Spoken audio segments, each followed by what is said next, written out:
तालुक्यातील त्यांनी आपल्या स्वतःच्या हत्तीच्या मस्तकासारख्या जमिनी या महाराष्ट्राचं देशाचं भलं व्हावं या उद्देशानं स्वतःच्या जमिनी या धरणासाठी या ठिकाणी सरकारला दिल्या आणि त्याच्यावरती हे उजनी धरण या ठिकाणी उभं राहिलेलं आपण सर्वजण बघतोय.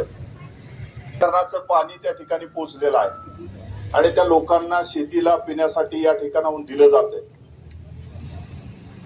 परंतु सरकारनं या ठिकाणचे जे मूळ शेतकरी आहेत या शेतकऱ्यांना मात्र या सरकारने वाऱ्यावरती सोडलेलं आहे. कारण ज्यांनी या उजनी धरणाच्या निर्मितीसाठी स्वतःची जमीन दिली त्या जमिनी दिल्यामुळं हजारो शेतकऱ्यांचे परपंच उद्ध्वस्त झाले याचा सरकारला विसर पडलेला आहे. आज या शेतीवरती हजारो लोक आज जगतायत. या उजनी धरणासाठी दिलेल्या जमिनींच्या शेतकऱ्यांची अवस्था आजची जर बघितली तर आज या 40 वर्षामध्ये काही प्रमाणात लोकांचं पुनर्वसन केलं. ते पुनर्वसन सोलापूर जिल्ह्यामध्ये झालं. आज जर तुम्ही स्वतः ती वस्तुस्थिती जर सरकारने तपासली तर त्या ठिकाणी असणाऱ्या शेतकऱ्यांना सोलापूर जिल्ह्यामध्ये आज त्या ठिकाणी जमीन शिल्लक राहिलेली नाही. कारण ज्या ज्या गावामध्ये जमिनी या उजनी धरणाच्या शेतकऱ्यांना मिळाल्या त्या त्या ठिकाणच्या काही गावगुंडांनी तिथल्या पुढाऱ्यांनी त्या जमिनी सगळ्यांनी बळकावल्या आणि या उजनी धरणाचा शेतकरी त्या ठिकाणी देशोधडीला लागलाय. यावरती सुद्धा आम्ही अनेक वेळा मंत्री महोदयांना निवेदनं दिली पण या सरकारमधील मंत्री महोदयांना या शेतकऱ्यांच्या व्यथा ऐकून घेण्यासाठी त्यांच्याकडे वेळ नाही. आणि या उजनी धरणाचं अजूनही ज्या पद्धतीनं शेतकऱ्यांचं पुनर्वसन व्हायला पाहिजे होतं त्या पद्धतीनं त्या ठिकाणी पुनर्वसन झालेलं नाही.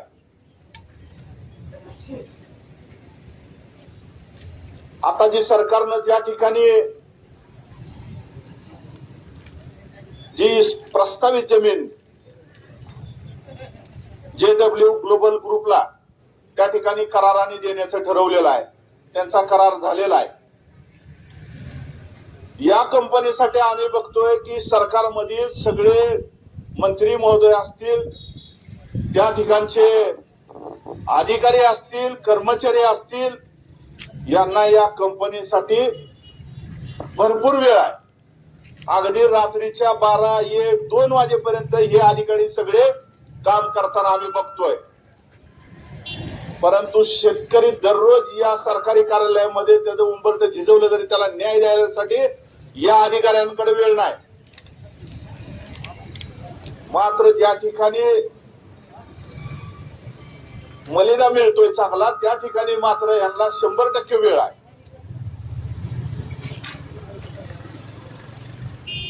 आज त्या ठिकाणच्या हिंगणगाव आणि तरडगावची जर परिस्थिती सांगायची झाली तर त्या ठिकाणच्या शेतकऱ्याच्या जमिनी ह्या उजनी धरणासाठी अतिरिक्त संपादित करण्यात आल्या होत्या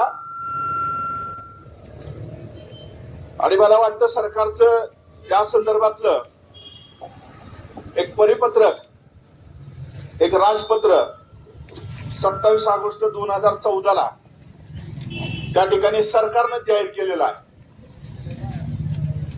की ज्या प्रकल्पासाठी आपण हे काही मी बोलत नाही माझ्या मनाचं हे सरकारचं राजपत्र आहे. महाराष्ट्र शासन राजपत्र असाधारण भाग 4 हे सरकारचं आहे. हे काय आपण तयार केलेलं नाही. त्याच्यामध्ये सरकार स्पष्टपणे सांगतंय या ठिकाणी की विना वापर जमीन परत करणे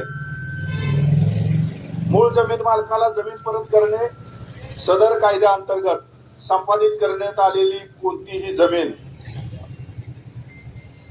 संपादक संस्थेने ताबा घेतल्यापासून 5 वर्षाच्या कालावधीकरता विना वापर राहिलेली असेल तर समुचित शासन संपादक संस्थेला त्या जमिनीचा ताबा समुचित शासनाकडे हस्तांतरित करण्याबाबत नोटीस बजावल.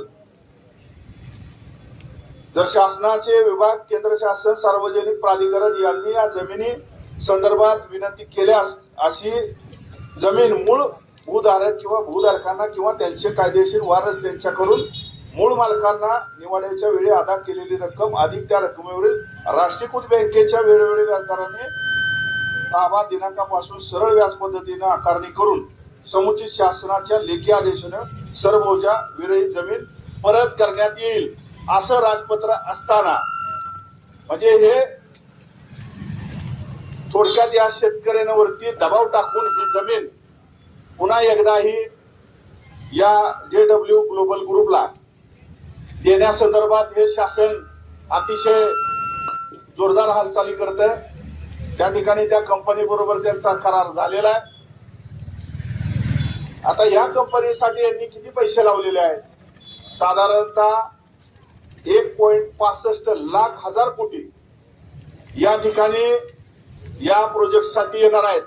त्याच्यामध्ये ते काय काय करणार आहेत हेही त्यांनी त्याच्यामध्ये सांगितलेलं आहे। एक तरंगता सौर प्रकल्प त्यांना त्या ठिकाणी उभा करायचा आहे, म्हणजे त्या धरणातल्या पाण्यावरती यांना सौरच्या प्लेटा त्या ठिकाणी तरंगता टाकायच्या, विद्युत संचयन प्रकल्प उभा करायचा आहे, एआयचं कॅम्पस डेटा सेंटर त्या ठिकाणी उभं करायचं आहे, ग्रीन हायड्रोजन प्रकल्प त्या ठिकाणी उभा करायचा आहे।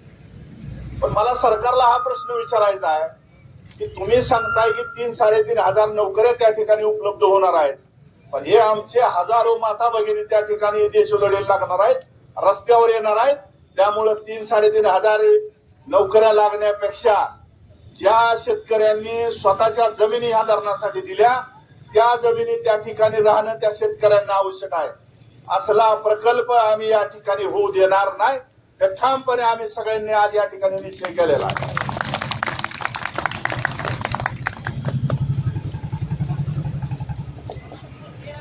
सरकार आपण नेहमीच बघतोय वेगवेगळ्या घोषणा करतंय,